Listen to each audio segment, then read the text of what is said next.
Yo, we're live. Welcome to the Diren Kartal Hello guys and welcome to episode 37, and today I've got Sabrina Stocker. What's going on? Sabrina Stocker. Hey. That's how people say your name in America, right? It is. Sabrina Starker. Like, yeah. I just said yes in the end. How it looks like you've got a green screen behind you. You're currently where?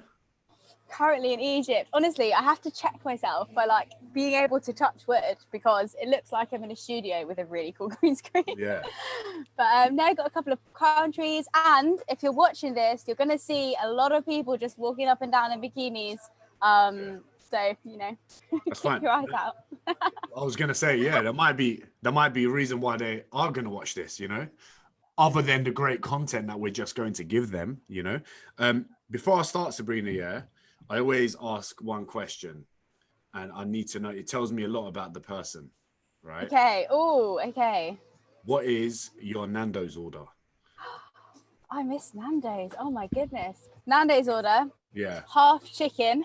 Yeah. Medium on a hot, deciding on how daring I feel. Okay. And then it's got to be creamy mash and mixed grilled veg. No chips? No peri-peri chips? Well, I get the person next to me to order the peri-peri chips, and then I eat all their chips. And then you can have their chips, yeah. I always like, when people go Nando's and they don't order peri-peri chips, I'm a bit like, is there something up with this person? I feel like, I don't know if I can trust this person. But what it is, when they order normal chips without the peri-peri, that's when I have an issue. Yes, because then it just tastes like the chips that you can make at home. Exactly. And what is the point of going to Nando's if you're not going peri-peri? Yeah, exactly. 100%. So, okay, now we met like 2 years ago, something like this, around 2 years ago. Is it that far away? Possibly, yeah. I think we met at live show in London for like briefly, and yeah, then we did. And then I must have seen you in Fulham somewhere. Yeah, last summer I moved to Fulham, and I think we kept bumping into each other in Market Hall. Yes, because we were doing like in the morning. That's where I used to go do my work. And you know what? I miss it so much, you know, because it's such a nice little place to go do your work. I know, honestly, like, I mean, here's pretty cool. Like, I'm not complaining, but like, you could just get up, have a coffee, chat to some dogs. And you know what I love most about it is you meet other people with the laptop lifestyle. So you didn't feel so secluded because there'd always be somebody doing similar to you. Do you understand why now me and James travel so much and work at the same time? Because you've never really done this before, have you? Not properly, no. I've backpacked, I've travelled, I've worked abroad, but I haven't actually been like, you know what? Before here, I was going to go to Bali. Bali's closed. Going to go to Oz closed. I was like, where can I go in the world? And I finished my rent. I sold my car, sold a load of my stuff, and just thought, fuck it. I'm going to go somewhere hot. Yeah, it's good. I think, like me personally, I feel like I can't go on a holiday without my laptop. Like I enjoy waking up in the morning and doing something that's, I don't know, valuable in a way, you know, that's going to give some value to people, and then have fun with like my day. So I don't want a day off because I have fun doing what I do, right? You know, are you the same? Exactly the same. Like people are like, oh, Sabrina, you're such a workaholic. I put your laptop away. And I'm like, no, like I'm building my little empire here. I like it. Yeah. And I'd rather do it here than, you know, in an office. Yeah. So one of the reasons you're popular is you're on a show called Love Island. No, I'm joking. You're on The Apprentice, right? I was oh my God, 2 years ago now. So 2 years ago. Okay. So yeah, that was a ride. And I'll be honest with you, I've never seen it. We can't be friends, Diren. I've never seen it. So before you got onto the show, do you have to be a business owner to get onto the show, or are you just business minded? I mean, I was a business owner, but like sometimes they do get certain candidates on who have a great personality but no business acumen to make good TV, right? Yeah, of course. Yeah. But yeah, I was a tennis coach. I had a tennis events company, so that's why I went onto the show with like my sporting background. Okay. And how old are you? 25. 25. And you do business coaching right now, right? Mm-hmm. Can I ask you a question then? Go on.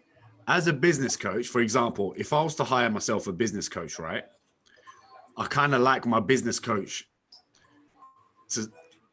to comfortably say like they make good money, right? Agreed. Yeah. Do you agree? Or because I feel like this is a bit of a funny topic. Like, do you agree or you don't? 100%. Like I have an app, like I get fuming when I hear this, but you can't just be a business coach, right? If I'm going to have a business coach, I want somebody whose main income is from running their business, not from teaching other people how to start a business or how to scale. Because unless you're in the game, then like it's just bullshit that you're telling the person because you haven't been there and done it, or you're not expanding your own business empire. So for me, like business coaching is something I do a bit of fun on the side, but it's not my main business. So if you're looking for a business coach, you want someone who's like been there and done it, hopefully in your industry, and they're growing their industry while trying to help you at the same time. And do you feel like that's like it should be like that with kind of all other industries? So for example, when again, like I bring this up every now and then when I see like life coaches giving life advice when their life is screwed up. Do you know what I mean? Well, no, I don't want. No, I get it. Like I give great. It's really hard when it comes to life coaches. Yeah. Because I'm amazing at giving relationship advice. Like I'm freaking amazing, but I've gotten my love life is a total shambles. Do you know what I mean? So I don't know when it comes to life coaches. It's a tricky one because what qualifies you to be a life coach? Like nothing. So therefore, is it something that's a perceived value, or is it something that you're just giving value to people, but it might not mean you're necessarily got your shit together as well? I think a lot of people are doing it because it sounds cool. Do you know what I mean? Like imagine like, and like I used to, like when I was PTing on gym floor, I would have friends that on their bio, PT, life coach, all of this shit. And I'm thinking, you're there giving advice to like a CEO of a company that's paying you £100 a session, and you're telling me you're giving this guy business advice or life advice. I'm like, are you sure, mate? I was like, I think you're the one that needs it more than he does, you know? And I always find that's a bit of like a weird topic. Do you have life coach on your bio? No. Oh, no. Okay. No. Can you imagine? I'm actually a life coach, Diren. Okay. I was gonna say I would have grilled you. Okay, so let's talk a little bit because I feel like a lot of personal trainers, online PTs, and all that stuff, I feel like they'll benefit out of your knowledge as a business owner, because I think one of the biggest problems is when you are a self-employed personal trainer or self-employed with any industry that you do, people don't realize the consistency and the work rate you have to put in to actually have a successful business, right? And what would you say? What would you say to someone that's starting off as a new self-employed business owner? Doesn't have to be fitness. It can be anything. It can be anything. What would some of your tips be? Well, if you're like, okay, let's take PT for example, or a tennis coach, or whoever you're trying to be, and assuming that you're doing it offline, because obviously they're very different. You've just got to get your experience up. Like, I would say contact everyone you know on your phone book, be like, hey, cool, this is what I'm going to do. I'm changing up the career. I want to become a personal trainer. Would love to train you. This is how much I'd normally charge. This is what I want to charge you.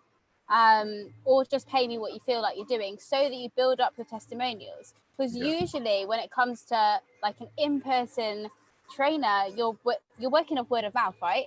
They're not going to see you on Instagram and be like, right, I'm going to go travel 500 miles to go train with this person. It's never going to happen. So you've got to start building up your network, and the credibility and the results is what's going to grow your business more than anything else.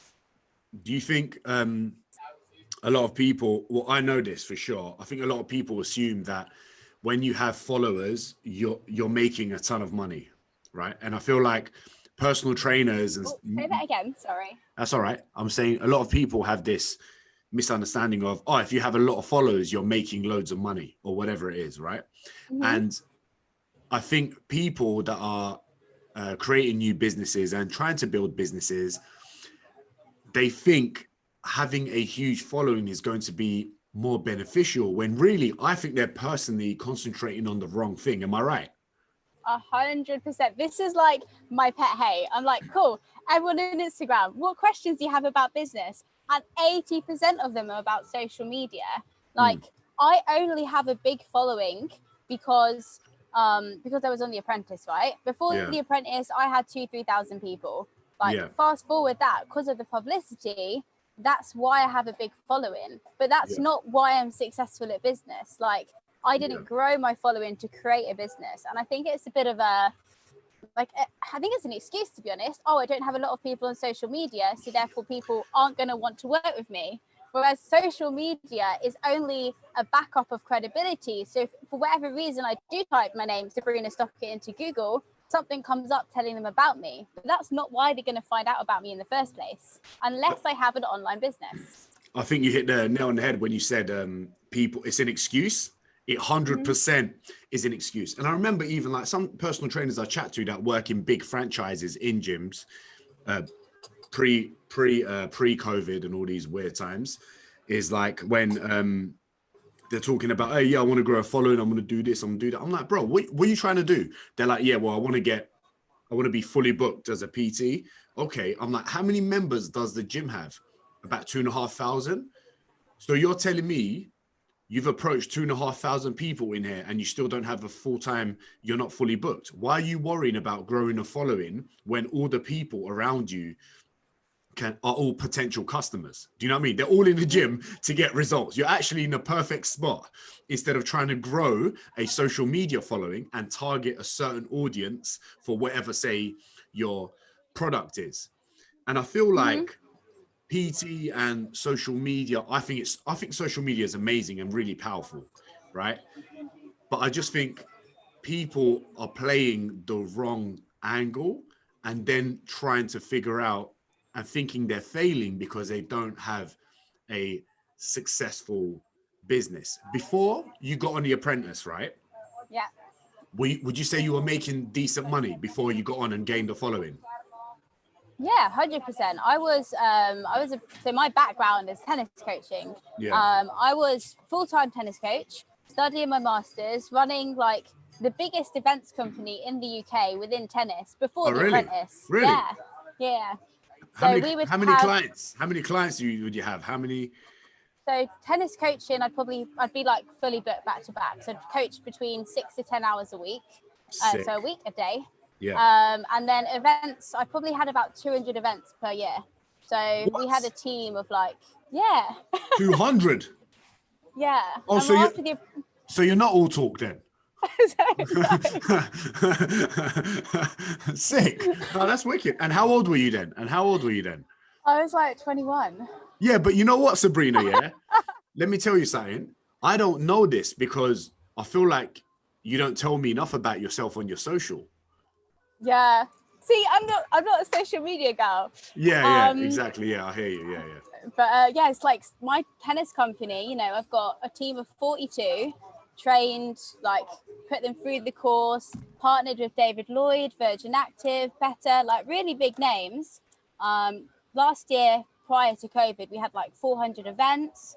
We were having like, it was crazy busy. Cash money. So it was like huge. And I've only switched it up because of COVID. Like all the events have stopped. So my business went overnight. But it's not something that I talk about on social media because it's not what I'm trying to push. Like no one's going to see Sabrina Stockett and then be like, cool, I'm going to send my 8-year-old kid to her tennis tournament. So that's why I don't push it. Yeah. You know what? Good thing that you pointed out there. You said the business kind of, did it finish during COVID? Like it's done? Or well, it's not done, but it just stopped. Yeah, it's on pause. So we're really lucky because we've got such a lean cash flow. We can start it up again. Okay. You can't play tennis, so. Yeah, exactly. So let me ask you this. When this happened, when shit hit the fan, right? I think as business owners, I feel like you have to be a problem solver, right? When that happened, did you panic and go, oh my God, I'm fucked, I'm ruined? Or did you go, no, I need to figure out a way to keep this going? I feel like that's what makes the biggest difference between like successful business owners and successful people. How did you respond to COVID, and what did you do to ensure that, I guess, all your people were getting paid and you were getting paid and all of that? So tell me a bit about that. Yeah, 100%. Like, great question. It's all mindset. So I actually was like, right, I've done this business for 4 years. I've made it as big as I want to do. Yeah. I saw it actually as an opportunity rather than anything else. I've always wanted to start this and start this and start this. What can I do now? I have all of this time and I don't have to worry about the tennis company. And that's why everything started flourishing, because I had the skills already. It was just about transferring them. And anyone whose business has been impacted by COVID, there's nothing you can do about COVID. So you've got to be able to, in yourself, figure out a solution. I think a lot of people, I don't want to say excuse for this, but in a way, I wouldn't say an excuse, but it's an opportunity for people to lay back and go, you know what, it's just time to chill and worry about getting a business or whatever.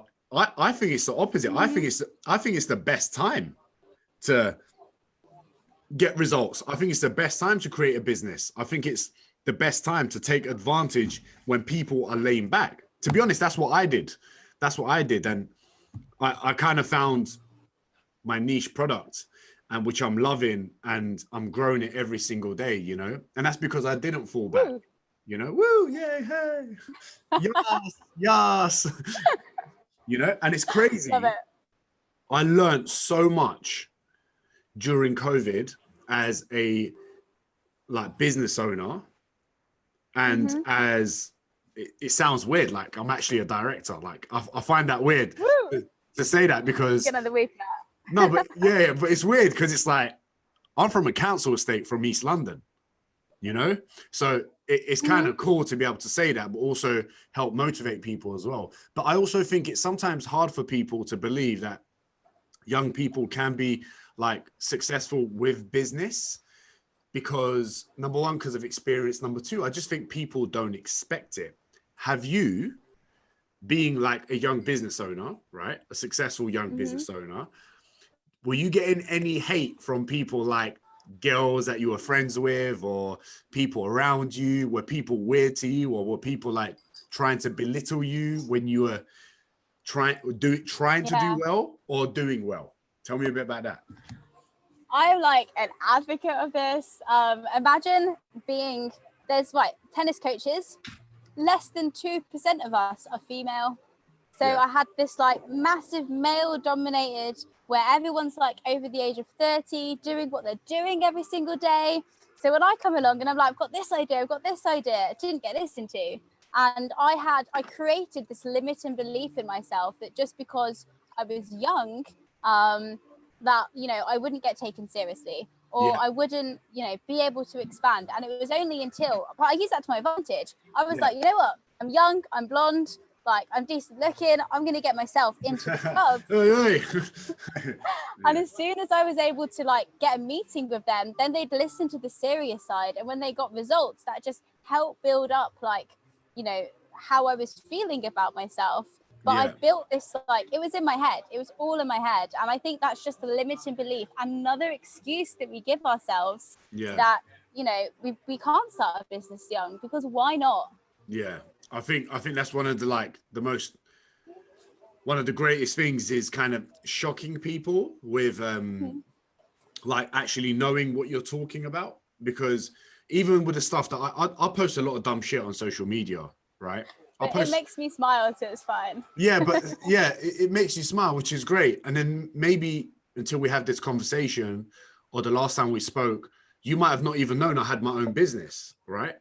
And which I think is nice, because you can have fun and not shove it in people's faces to like, buy this, buy that, buy this, buy that. And then you can subtly either drop to them or tell them, hey, listen, I've got a product that I think that can help you. And what better to work with someone that kind of either makes you smile or you can have fun with, and as well as getting results. I feel like so many people now are like pushing for the wrong results, the followers, pushing for money more than giving value, pushing for volume of people instead of making their product better, you know? And it's one of those things I've learned like over the last few years is if you give value, if you're consistent, and if you show people that you actually care, which I do with especially what I do, and you obviously do with what you do, I think it actually works out so much better. You agree? Yeah, 100%. Like, I think people are playing the wrong game. That's the issue. Like I don't think it's their fault though. I think, you know, when we go through education in society, Yeah. we don't get taught to start a business. We Yeah. don't get taught the basic fundamentals. Even business GCSE is a load of bullshit. Like, you don't learn anything to actually help you. So because everyone's always on their phone and they're always on Instagram, they think the world evolves around Instagram, but businesses are running before social media. So I think it depends what game they're playing and if they're playing the right one for their business. 100%. I think like the system itself is built in a way to not create business owners, right? Like, because, and I think one of the biggest things is like people fear to make the leap of creating a business. And I think you have to take risks with businesses to see if you succeed or not. And you fail a lot. Like, I'm not gonna lie, I failed a lot, man. I failed a lot. And I feel like as long as you learn from them, it's fine. You know, when you were doing you said you did your master's, right? And during that, did you learn more from experiences from creating businesses and doing businesses, or what you learned from going to university and doing your master's in business? How would you scale it, and what would you say the advantages are, and what advice would you give to someone that is thinking about potentially going in and studying their master's in business? If you want to get a jump on the career ladder, an MBA helps. If you want to be a business owner, then spend your time watching YouTube videos and learning off people who have done it instead of studying an MBA. You know what? How crazy is that though? But, I know. But people don't hear it enough. You know? And like, to be honest, I think I've got this mindset because of my dad. My dad was a political refugee, innit? So he just had his own business and he tried making other businesses. And most of my cousins and my family members there, most of them are self-employed. And it's crazy to think, like, because I guess they don't have the fear of taking a risk because they already risk everything by going to a different country, right? So it's like, you might as well go all in. Whereas people I'm going to say a part of the system, or people that sit and take security over taking a risk, it's like they have too much to lose, so they don't make the leap. No, 100%. Like, it's all limiting belief. It's not wanting to change it up, but also like it's to do with them because they feel safe. But like, if you look at the situation now, the people who are thriving are the ones taking the risks. And I understand if you've got kids or if you've got a family, it's a different situation. But if you're in a situation where the worst thing that's going to happen is you lose 2 or 3 years of your life, like when you're in your 20s, you're still in your 20s. You know what I mean? So why not? Exactly. And that's why I think people should make those leaps as soon as possible, instead of waiting. I'll wait for this, I'll wait for that. I reckon, because I feel like there is no better time than now. You know, there's like, there is no better time than now to go travel to, well, maybe not now, but like, not travel. Well, but like, yeah, exactly. Like, no better time to travel, no better time to buy something, no better time to try a different experience, you know, instead of overthinking and stressing. So you're a business owner, you took risks, you still do, you're traveling and all of this stuff, right? What is your background? Where's your family from? And what sort of upbringing did you have?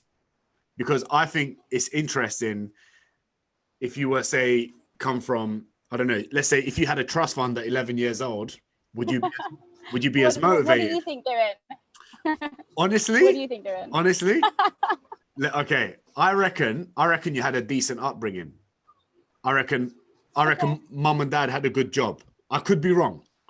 Am I wrong or am I right? They had decent jobs, but like not amazing. So my dad is a teacher, Okay. and my mum, she was a teacher. Oh, cool. Okay. Okay. Yeah. And now then she's like a secretary now. My dad's still teaching, so it wasn't like bad in a sense that like we didn't have any money and stuff, but I went to a state school. Like money was an issue when I was growing up. I didn't get given anything. I started working when I was 14. I paid for myself since I was 16. So for me, like I wanted to be in an opportunity when I was like growing up, Yeah. but I never wanted my kids to have to worry about money, and that has been a massive motivator for me. So because I've been able to grow this myself, like that's been a massive push. I never want to be in a situation which my parents were when they brought me up. Yeah. Yeah. Yeah. And I think because like that has been a motivator. However, if my parents had a lot of money and I never had to worry, I don't know, maybe I'd have turned out differently. Yeah. I think with yourself, your parents had standard jobs, right? But they were educators. So you were well educated, right? Yeah. And you use that to your benefit, which is great. Like me in school, I was shit in school, man. I was so shit in school. I got 2 bloody GCSEs and one of them was Turkish, Sabrina. That's how bad it is. I mean, my mum was Indian, so if there's any... Your mum's Indian? Yeah. Really? Can you not see the tan? This is not an English tan, Diren. Actually, I can see the tan, but I didn't expect Indian. Your mum must be quite fair then, like, or... Yeah, she looks Cypriot. Okay. And your dad's English? Yeah. Where was your mum born? She was born in England, but she grew up in India and Africa, actually, India and Zambia. Really? Yeah. That's cool. And where do they live now? We live in England, in London, just in the suburbs. They live in the suburbs in London. Okay, cool. And so you're close to, when you were living here, you were close to home. And what did you enjoy about living in London the most? Well, until I was like 22, my life revolved around David Lloyd, purely because I would gym, I would play tennis, I'd coach there. I had a huge network there. Yeah. But actually, the reason why I moved to Fulham was to meet other people doing something that I wanted to do as well. Because, like, I needed more young people. I needed some more Macs on the table next to me. Yeah. and instead, you met loads of influencers that do ads. I know, switched it up, but no, it's cool, you know. And yeah, Fulham's I like that. No, Fulham's good. Fulham's good. Do you think, talking about that sort of stuff, do you reckon people with big followings that do like loads of ads and all that stuff, which is fine, by the way, I have nothing against it, but do you think, honestly, as a business owner, do you think it gives people's following value, less value, or do you reckon concentrating on creating your own product and selling something that's yours within is better?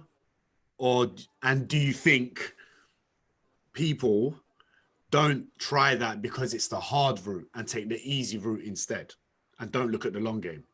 That was like 6 questions in one paragraph. I love it. I have nothing against. Yeah. Why are you laughing? Why are you laughing? All the questions now, Diren. No. Yeah. This is like a harder question than with GCSEs. Like Sorry. I have nothing against influencers promoting products, providing they're actually promoting products that are going to give their audience value. Because if, for example, I don't know, the real obvious one, like Boo something tea, like everyone knows that's a product, and you see certain people, massive celebrities promoting it, and they know nothing about fitness, nutrition. Like the one that annoys me the most is when they promote products and they've never freaking used the product.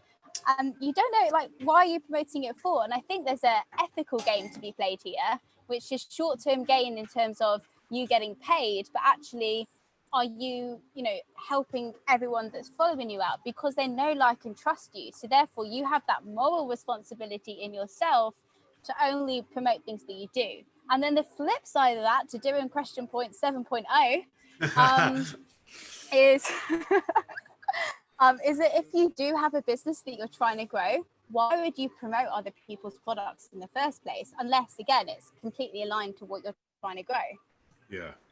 Do you think, I think I'm a bit of a, I wouldn't say I'm a control freak, but I like the fact that no one can tell me what to do. Do you know what I mean? I like the fact that I like the fact that Most situations. yeah, exactly. For example, if I had to do, and you know what, one day if the right product comes and they're like, Dylan, we want you to do this, you'll think it will be great. And I reckon, and if I think I could have a lot of fun with it, then I will do it. I will do it, right? If it's something that I love, right? But it has to be big. It has to be like an iPhone, or it has to be like Nike or something. I don't know, something that I can be creative with. But if they give me like creative freedom, and then I send a video and I'm saying, hey, this is the thing I'm going to post to promote your product, and they turn around and say, no, we want you to add this as well, and I'll be like, see, I don't. That's just kind of now we're playing mind games, and I can't be dealing with that. Do you know what I mean? I get you. I do feel you. Have you done that for anyone before?